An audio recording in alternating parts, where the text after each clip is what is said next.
Hello বন্ধুরা, দেখো আজ আমি বেগুন আলু দিয়ে ইলিশ মাছের একটা রেসিপি করে তোমাদের দেখাবো। প্রথমে দুরকম সর্ষে, পোস্ত, কাঁচা পাকা লঙ্কা দিয়ে একটা মশলা তৈরি করে নিলাম।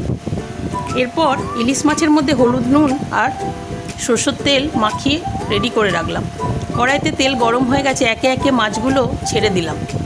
মাছগুলো উল্টে পাল্টে ভালো করে ভেজে নিচ্ছি।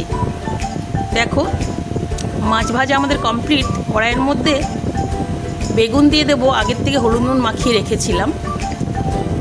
বেগুনগুলো লাল করে ভেজে তুলে রাখবো। দেখো এরপর তেলের মধ্যে দিয়ে দেবো কালো জিরে আর আগের থেকে ভাপিয়ে রাখা আলুগুলো ভেজে নেব।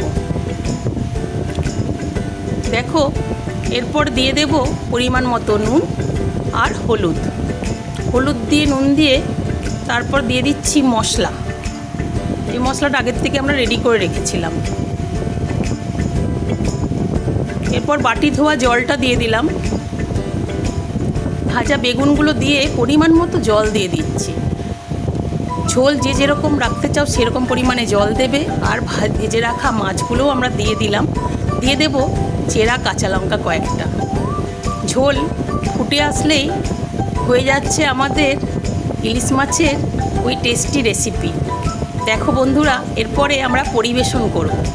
কেমন লাগলো বন্ধুরা আমার রেসিপিটা জানাতে ভুলবে না কিন্তু।